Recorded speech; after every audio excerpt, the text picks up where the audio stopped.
1 Tawarikh 4 ayat 1 sampai dengan yang terakhir.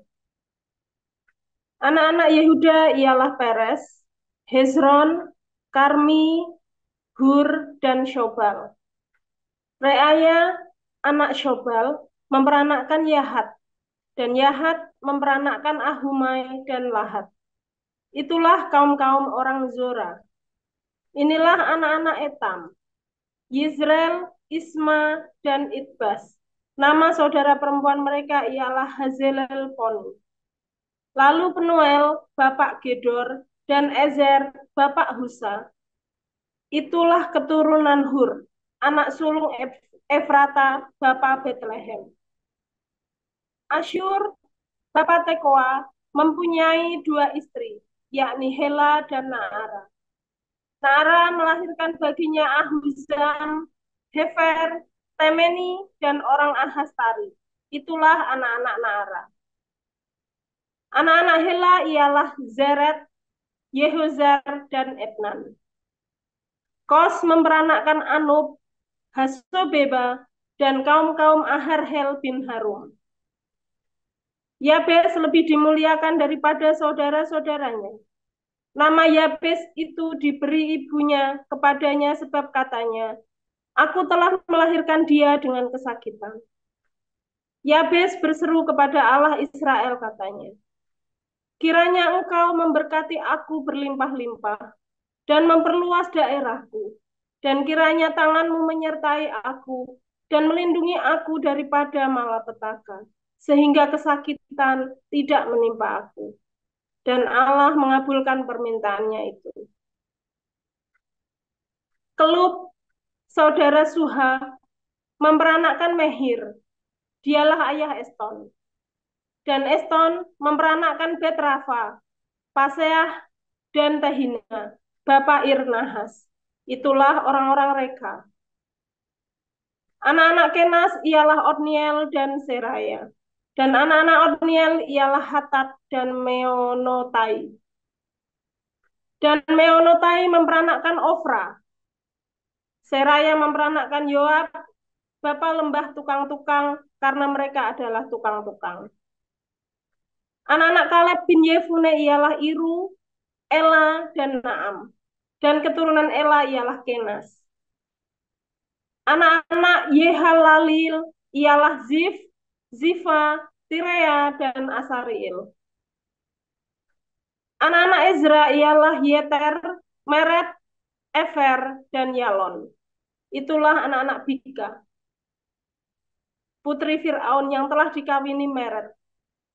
Perempuan ini melahirkan Miriam, Samai, dan Yisbah, bapak Estemoa.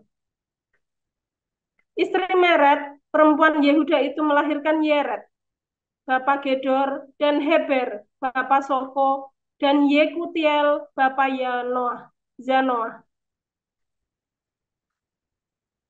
Anak-anak istri Hodia, saudara perempuan Naham, ialah Abu Kehila, orang Garmi itu, dan Etema, orang Maaka itu. Anak-anak Simon ialah Amnon, Rina, Hanan, dan Tilon. Anak-anak Yisei ialah Zohet dan Ben Zohet. Keturunan Sela, anak Yehuda, ialah Er, Bapak Leka dan Lada, Bapak Maresa, dan kaum-kaum para pengusaha kain tenan halus di Bet Ashibea. Lalu Yokim dan orang-orang Kozeba, lagi Yoas dan Saraf yang menguasai Moab, dan kemudian pulang ke Bethlehem. Riwayat-riwayat ini tua. Mereka ini adalah tukang-tukang periuk yang diam di Netaim dan Gedera. Mereka diam di sana dan bekerja untuk raja. Anak-anak Simeon ialah Nemuel, Yamin, Yarib, Zerah, dan Saul. Anak orang ini ialah Salum. Anak orang ini ialah Mibsam. Anak orang ini ialah Misma. Keturunan Misma ialah Hamuel, anaknya. Anak orang ini ialah Zakur. Anak orang ini ialah Simei. Simei mempunyai 16 orang anak laki-laki dan 6 orang anak perempuan. Tetapi saudara-saudaranya tidak mempunyai banyak anak. Seluruh kaum mereka tidak bertambah banyak seperti Bani Yehuda. Mereka diam di Beersheba, Molada, Hazar Sual, Bilha, Ezem, Tolat, Betuel, Horma, Ziklag, Bet Markabot, Hazar Susim, Bet Biri, dan di Saaraim. Itulah kota-kota mereka sampai Daud menjadi raja. Dan desa-desanya ialah Etam, Ain, Rimon, Token, dan Asan. 5 perkampungan. Juga segala desanya yang di sekitar perkampungan-perkampungan itu sampai ke Baal. Itulah tempat-tempat kediaman mereka, dan mereka mempunyai silsilahnya sendiri. Dan Mesobab, Yamleh, Yosa bin Amazia, Yoel, Yeru bin Yosibia, bin Seraya, bin Asiel, Elioenai, Yaakoba, Yesohaya, Asaya, Adiel, Yesimiel, Benaya, Ziza, bin Sefi, bin Alon, bin Yedaya, bin Simri, bin Semaya. Orang-orang ini yang disebutkan dengan nama-namanya adalah pemimpin-pemimpin di antara kaum-kaum mereka. Keluarga-keluarga mereka makin bertambah banyak. Oleh sebab itu, mereka pindah ke arah Gedor, sampai ke sebelah timur lembah untuk mencari padang rumput bagi kambing domba mereka. Mereka menemui padang rumput yang gemuk dan baik. Negeri itu luas, aman, dan sentosa. Orang-orang yang diam di sana sebelum mereka berasal dari Ham. Orang-orang yang namanya tertulis ini datang dari dalam zaman Hizkia, Raja Yehuda, dan memusnahkan kemah-kemah orang Ham dan orang Meunim yang terdapat di sana dan menumpas mereka. Demikianlah sampai hari ini. Kemudian mereka menduduki tempat orang-orang itu, sebab di sana ada padang rumput bagi kambing domba mereka. Dan sebagian dari mereka, dari Bani Simeon, sebanyak 500 orang pindah ke pegunungan Seir. Sebagai kepala mereka ialah Pelaca, Nearia, Refaya, dan Uziel, anak-anak Yisei. Mereka membinasakan sisa orang Amalek yang telah meluputkan diri.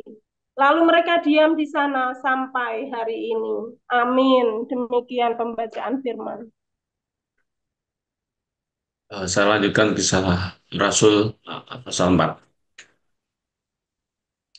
Ketika Petrus dan Yohanes sedang berbicara kepada orang banyak, mereka tiba-tiba didatangi imam-imam dan kepala pengawal bait Allah serta orang-orang Saduki. Orang-orang itu sangat marah karena mereka mengajar orang banyak dan memberitakan bahwa dalam Yesus ada kebangkitan dari antara orang mati. Mereka ditangkap dan diserahkan ke dalam tahanan sampai keesokan harinya, karena hari telah malam. Tetapi di antara orang yang mendengar ajaran itu banyak yang menjadi percaya, sehingga jumlah mereka menjadi kira-kira 5.000 orang laki-laki.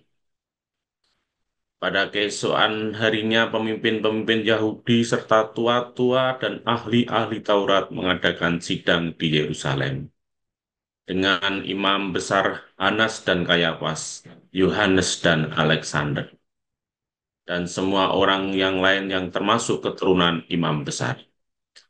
Lalu Petrus dan Yohanes dihadapkan kepada sidang itu dan mulai diperiksa dengan pertanyaan ini. Dengan kuasa manakah atau dalam nama siapakah kamu bertindak demikian itu? Maka jawab Petrus penuh dengan Roh Kudus.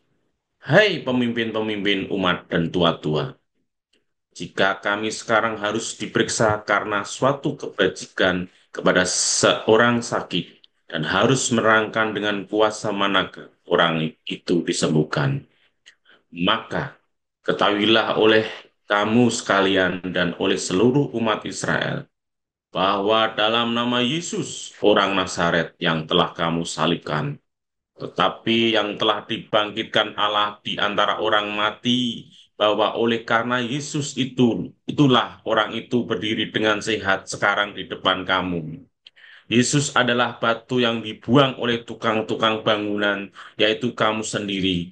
Namun ia telah menjadi batu penjuru. Dan keselamatan tidak ada di dalam Yesus pun juga selain di dalam Dia. Sebab di bawah kolong langit ini tidak ada nama lain yang diberikan kepada manusia yang olehnya kita dapat diselamatkan. Ketika sidang itu melihat keberanian Petrus dan Yohanes dan mengetahui bahwa keduanya orang biasa yang tidak terpelajar, heranlah mereka dan mereka mengenal keduanya sebagai pengikut Yesus. Tetapi karena mereka melihat orang yang disembuhkan itu berdiri di samping kedua rasul itu, mereka tidak dapat mengatakan apa-apa untuk membantahnya. Dan setelah mereka menyuruh rasul-rasul itu meninggalkan ruang sidang, berundinglah mereka dan berkata, tindakan apa yang harus kita akan ambil terhadap orang-orang ini, sebab telah nyata kepada semua penduduk Yerusalem bahwa mereka telah mengadakan suatu mujizat yang menyolok dan kita tidak dapat menyangkalnya. Tetapi supaya hal itu jangan makin luas tersiar di antara orang banyak, baiklah kita mengancam dan melarang mereka, supaya mereka jangan berbicara lagi dengan siapapun dalam nama itu. Dan setelah keduanya disuruh masuk, mereka diperintahkan supaya sama sekali jangan berbicara atau mengajar lagi dalam nama Yesus.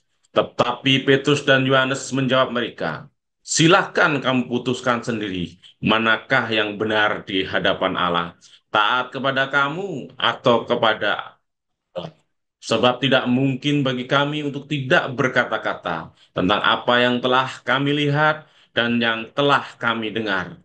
Mereka semakin keras mengancam rasul-rasul itu, tetapi akhirnya melepas mereka juga.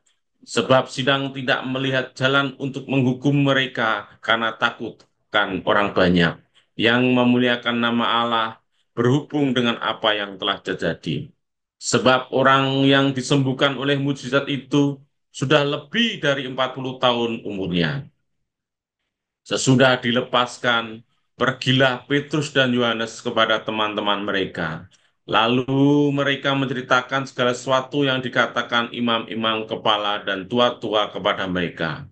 Ketika teman-teman mereka mendengar hal itu, berserulah mereka bersama-sama kepada Allah. Katanya, ya Tuhan, Engkaulah yang menjadikan langit dan bumi, laut dan segala isinya, dan oleh Roh Kudus dengan perantara hambamu Daud, Bapa kami, Engkau telah berfirman, mengapa rusuh bangsa-bangsa, mengapa suku-suku bangsa mereka-reka perkara yang sia-sia, raja-raja dunia bersiap-siap, dan para pembesar berkumpul untuk melawan Tuhan dan yang diurapinya.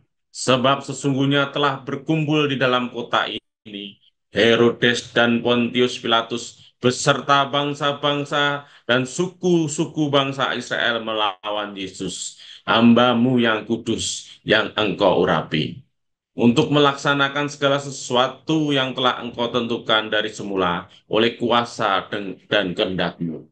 Dan sekarang ya Tuhan, lihatlah bagaimana mereka mengancam kami dan berikanlah kepada hamba-hambamu keberanian untuk memberitakan firman. Ulurkanlah tanganmu untuk menyembuhkan orang dan adakanlah tanda-tanda mujizat-mujizat oleh nama Yesus hambamu yang kudus. Dan ketika mereka sedang berdoa, goyanglah tempat mereka berkumpul itu, dan mereka semua penuh dengan Roh Kudus. Lalu mereka memberitakan firman Allah dengan berani. Adapun kumpulan orang-orang yang telah percaya itu, mereka sehati dan sejiwa, dan tidak seorang pun yang berkata bahwa sesuatu dari kepunyaannya adalah miliknya sendiri, tetapi segala sesuatu adalah kepunyaan mereka bersama. Dan dengan kuasa yang yang besar rasul-rasul memberi kesaksian tentang kebangkitan Tuhan Yesus. Dan mereka semua hidup dalam kasih karunia yang melimpah-limpah. Sebab tidak ada seorang pun yang berkekurangan di antara mereka. Karena semua orang yang punya tanah atau rumah menjual kepunyaannya itu. Dan hasil penjualan itu mereka bawa dan mereka letakkan di depan kaki rasul-rasul lalu dibagi-bagikan kepada setiap orang yang sesuai keperluannya. Demikian pula dengan Yusuf yang oleh rasul-rasul disebut Barnabas, artinya anak penghiburan, seorang Lewi dari Siprus. Ia menjual ladang miliknya, lalu membawa uang itu dan meletakkannya di depan kaki rasul-rasul.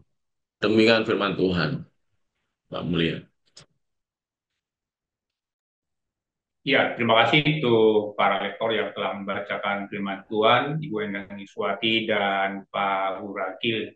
Ya, saudara, sesaat lagi kita akan memasuki renungan firman Tuhan yang akan dibawakan oleh Pastor Paul Zhang dengan tema pada kesempatan ini adalah agama damai yang suka perang. Jadi, saudara, kalau kita lihat temanya ini agama damai yang suka perang gitu, sesuatu hal yang terjadi kontradiksi di sana. Nah, sekarang mari kita dengarkan langsung perspektif seorang Pastor Paul Jong, apa makna di balik agama damai yang suka perang ini. Ya, kami persilakan Pastor. Haleluya, firman Tuhan selalu baru setiap hari. Ketika kita menanti-nantikan Tuhan dengan penuh cinta dan dengan penuh hati yang penuh dengan ketulusan hati, ya, saudara. Jangan lupa berbuat baik senantiasa setiap hari, ya. Hari ini pikirkan satu perbuatan baik. Saudara, ya, ketika tadi disebutkan ada keturunan Yehuda yang lain, ya. Ada yang namanya Efrata, bapak dari Bethlehem. Maksudnya bapak dari Bethlehem itu dialah yang membangun kota Bethlehem. Maksudnya begitu ya. Dialah yang membangun kota Bethlehem. Bethlehem itu artinya rumah roti, tetapi di lain artinya adalah rumah perang ya. Bethlehem rumah perang, rumah roti atau rumah perang karena Bethlehem itu dari bahasa Mesopotamia, Lahmu ya, yang artinya juga perang, artinya dewa perang ya, Lahmu. Jadi dalam dua bahasa artinya roti ya atau daging atau makanan, maksudnya makanan ya, makanan meals atau juga perang. Nah, mengapa bisa perang, saudara? Karena gara-gara roti di zaman itu ya, makanan itu bukan cuma sekedar makan, saudara ya. Kalau sekarang Anda berpikir makan, ya saya tidak tahu bagaimana tingkat perekonomian, tapi secara umum dunia ini sekarang kalau bilang makan ya kayaknya hampir semuanya cukup makan ya saudara ya. Jadi yang dimaksud kurang makan itu ya kurang makan enak mungkin ya. Kalau makan saya kira semua bisa makan ya. Tapi kalau makan enak, nah itu memang beda ya. Karena dunia dengan segala kemajuannya mereka berusaha mencukupkan makanan dengan segala cara. Nah kalau makan enak memang beda. Ya kalau makan sekedar makan saya kira tidak ada yang kalau cuma sekedar makan terus Anda nggak bisa makan ya. Nah, tapi di zaman itu kalau bilang nggak bisa makan, kelaparan, famine itu benar-benar famine, saudara ya. Benar-benar, benar-benar nggak ada makanan. Dan Anda bisa sampai berhari-hari nggak makan. Jadi, mereka tahu bahaya famine. Kalau sudah kelaparan, maka terjadi wabah, saudara. Kalau sudah wabah, maka mati massal itu, saudara ya. Mengerikan sekali. Nah, kalau sudah kematian massal itu, ya, maka itu akan bisa memunahkan satu suku bangsa. Makanya mereka begitu punya lahan pertanian, mereka langsung ambil itu, saudara. Langsung apa namanya rampok ya. Zaman itu kan nomaden mereka ya. Hanya orang Yahudi saja, hanya orang Ibrani yang tidak nomaden. Tetapi zaman itu orang-orang rata-rata suku bangsa itu nomaden. Sehingga mereka lihat hijau ya diambil ya. Kalau ada yang mau bertani, ya berarti itu adalah bagian dari makanannya mereka. Mereka boleh ambil. Gara-gara orang-orang bertani ini bisa bunuh-bunuhan, saudara. Ya, dan katakan di dalam Hakim-Hakim itu berapa kali saja orang Israel itu di disuruh kerja paksa.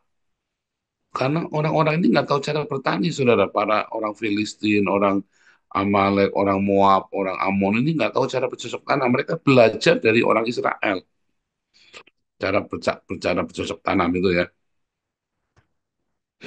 Ajaib ya, saudara ya. Kalau Anda mengerti apa namanya sejarah dan antropologi di masa itu, Anda bisa baca bukunya Daniel Snell ya, Sumeriologi, bukan Suryani ya. Suryani itu bahasa orang kebelat perak, saudara ya. Sumerian, bukan Suryani ya. Saya jadi Anda yang benar.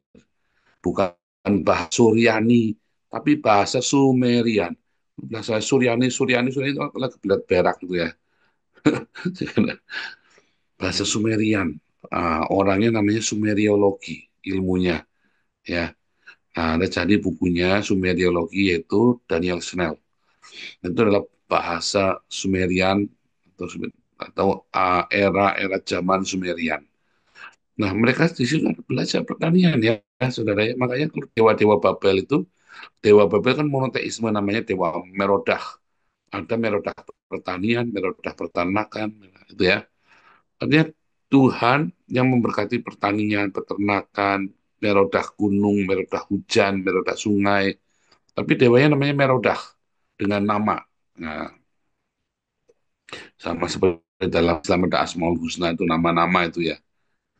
Saudara, ketika orang ketika bangsa Israel mengenal pertanian, ya, sejak kapan bangsa Israel mengenal pertanian, saudara? Sejak mereka kembali ke Kanaan. Sejak orang Israel kembali ke Kanaan, maka mereka kembali bercocok tanam. Selama di padang gurun mereka ya, mereka tidak mengerti, tidak bercocok tanam. Selama mereka tinggal di Mesir, mereka tidak bercocok tanam. Karena mereka beternak. Ya. Yang bercocok tanam adalah orang Mesir. Tapi orang Yahudi tidak bercocok tanam. Nah, lalu kemudian mereka kembali ke tanah Kanaan dan mereka mulai bercocok tanam itu, saudara. Karena orang Yahudi itu kan bangsa yang melakukan cari apa namanya menghidupi makanya itu dengan beternak, lalu barter dengan gandum dari tempat lain, ya dari daerah orang Kanaan. Ya kemudian mereka dari Mesir ya, gandum itu banyak kan dari Mesir ya, saudara ya. Sama seperti Roma, kalau dulu kalau ingat ya, Roma itu kalau gandum itu ya dari Mesir. Karena gandum itu melimpah di Mesir itu ya. Jadi mereka barter pergi ke Mesir. Maka anak-anak Yakub juga pergi ke Mesir untuk barter ternak mereka dengan gandum. Ya, nah saudara, gara-gara roti ini maka bisa orang bisa saling membunuh karena apa namanya kelaparan itu adalah sesuatu yang mengerikan. Nah sama-sama mati ya, mendingan pernah mati karena perang. Makanya ada bangsa-bangsa perampok itu ya, orang-orang Ismailit, Edomit, Moab, Ammonite itu perampok. Mereka akan merampok siapa? Orang Midian, itu kan bangsa perampok. Kemudian baru setelah lama mereka belajar dari orang-orang Yahudi Israel ini, mereka belajar untuk bercocok tanam. Nah, saudara ada satu bangsa perampok juga ya, agama perampok yang mengizinkan perampok orang-orang yang tidak seagama yaitu Islam. Muhammad ini ya lahirnya Islam ini diawali dengan begal ya saudara karena Muhammad waktu itu bangkrut. Ini saya bukan lagi menghina, ini saya lagi cerita beneran ya. Muhammad itu bangkrut. Setelah istri meninggal Muhammad itu bangkrut. Maka pekerjaan Muhammad adalah sebagai begal, hidup sebagai begal. Mereka adalah perampok dan mengizinkan mengambil jarahan dari orang-orang kafir. Nah, saudara, agama yang seharusnya memberikan kedamaian, maka memicu peperangan, ya. Karena satu, masalah makanan, kedua, masalah ideologi. Ya, agama yang seharusnya memberikan damai itu, agama Islam kan mengaku-ngaku mereka agama paling damai di dunia, tapi di mana-mana paling bikin ribut. Ya, sampai ada damai di dunia, yaitu saat mereka ya tinggal sendirian aja. Atau saat mereka udah perang, mati semua, ya damai lagi dunia. Saudara, ketika Tuhan mengajarkan kita, ya, tentang berbagi, maka tidak ada orang miskin di tengah kita. Mengapa, saudara? Karena Bethlehem, rumah perang itu, rumah yang rumahnya dewa perang itu diganti dengan rumah roti, saudara. Bagaimana supaya kita menghindari konflik sosial dalam masyarakat, sosial ekonomi? Kamu harus selalu sediakan makanan. Kemarin kita sudah belajar ya, menyediakan makanan. Tadi malam ya, Anda nonton, di malam ya, Koinonia, saya cerita tentang kain lenan putih yang yang dikenakan oleh 7 malaikat yang keluar dari bait suci, yaitu siapa? Gereja. Gereja atau kita itu harus selalu menyediakan makanan. Makanya di Surabaya ya Pak Stephen dengan Bu Linda sekarang sudah kita punya depo ya, punya depot makanan gratis setiap hari. Saudara, pembagian makanan itu untuk menghindari konflik, saudara. Kalau rakyat itu kenyang, maka konflik itu akan berkurang sekali.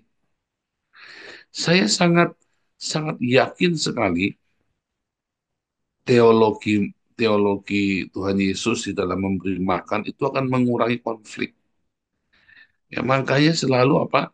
Berikanlah pada kami makan secukupnya, kalau lebih maka harus dibagi. Yesus membagi-bagi roti. Berkali-kali diberi contoh memecah roti, membagi roti. Nah, namun banyak orang melakukan dengan cara yang salah.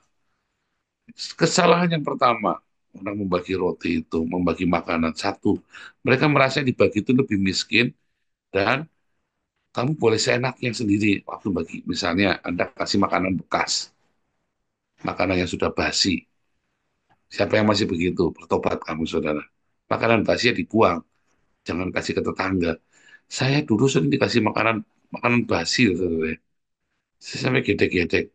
Saya sering dikasih baju yang sudah sobek-sobek, atau dikasih kasur yang sudah bau, yang sudah hitam-hitam, saudara. Saya sampai gedek-gedek, saudara. Kamu ngasih barang busuk loh. Saya disuruh buang maksudnya.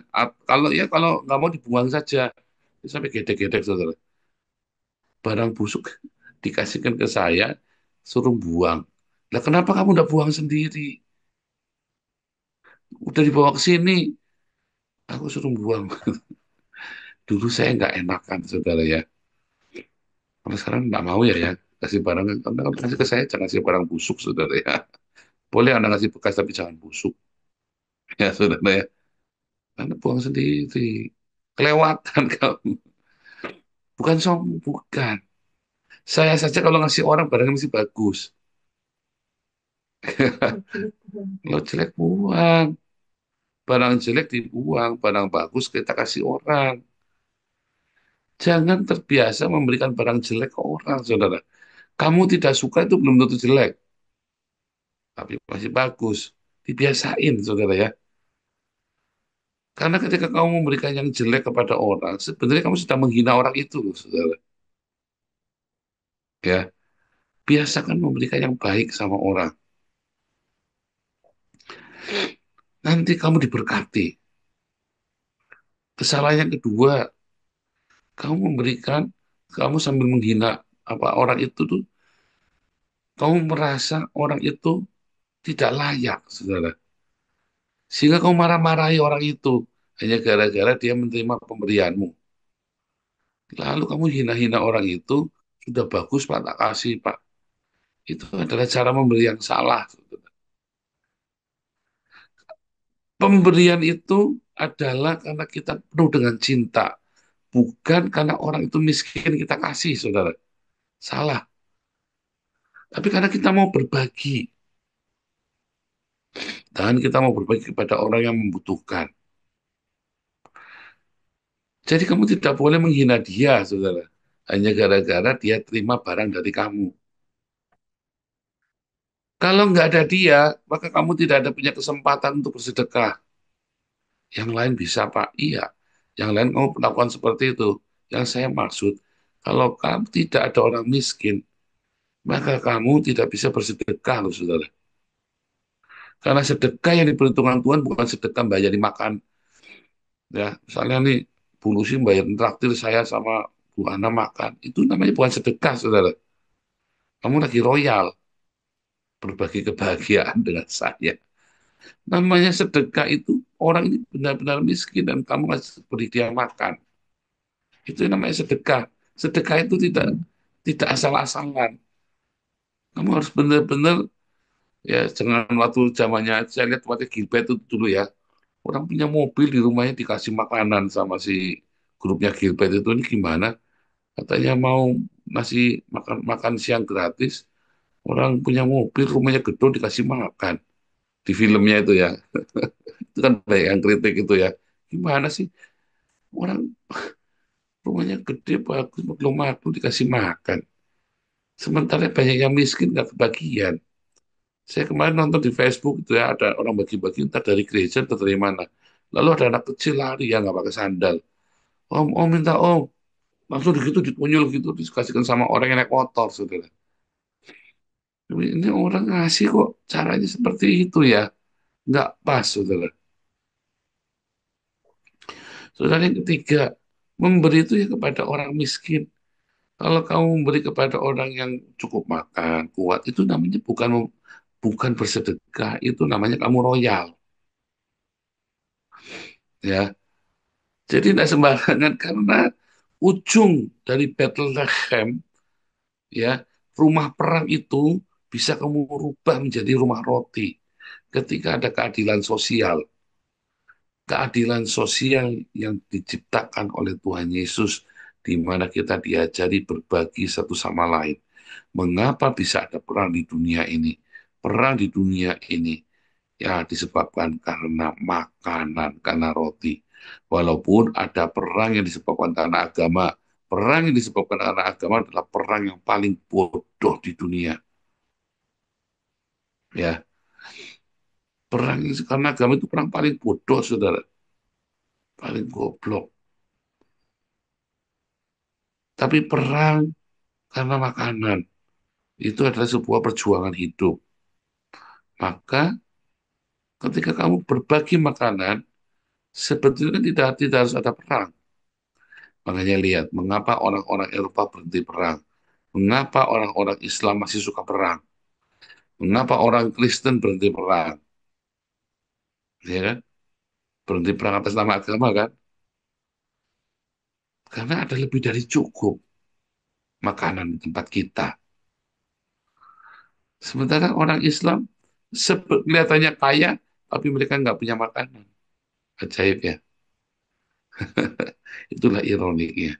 Tapi Tuhan Yesus ajarkan bahwa tiada orang yang berkekurangan di antara kita. Tidak boleh sampai ada orang kekurangan di antara kita.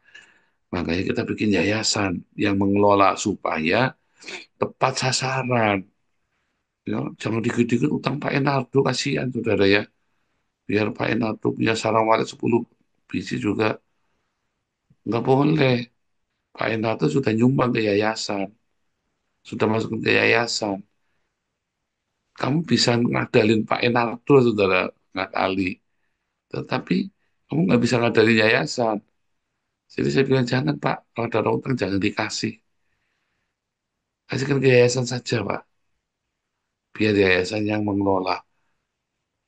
Loh, beneran saudara ya. Makanya di dalam Kisah Rasul 6 dipilih 7 diaken. Supaya jangan utang-utang. Petrus diutangi terus sama jemaat yang mumet saudara. Ya kan? Yakobus di jemaat diutangi terus ya lama-lama ribut juga nanti akhirnya. Ada 7 diaken yang mengurus pembagian ini. Dan itu harus kita percaya. Mbak, tapi butuhnya lebih apa? Pengen makan martabak. Ya sudah kamu kerja. Ada makanan yang pokok, sembako yang kasih. Ada yang dapat beasiswa. Kalau kamu pengen makan martabak Bandung, ya kamu kerja.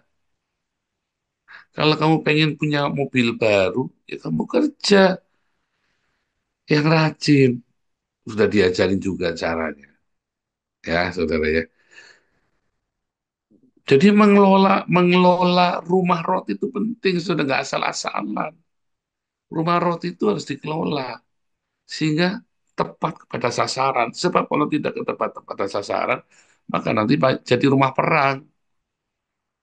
Percuma kita berbagi-bagi ada percuma karena tidak tepat sasaran. Ya, nah itu yang terjadi. Kalau di apa namanya, kalau kita lagi bagi-bagi itu ya saudara ya, makanya kita cari tempat yang kumuh.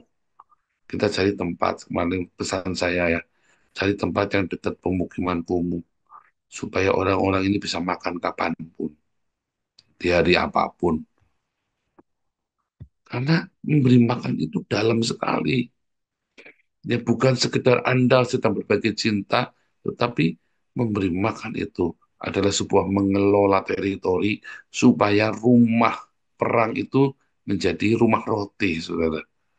Kalau ada rumah roti semua kenyang. Tuhan Yesus memberkati.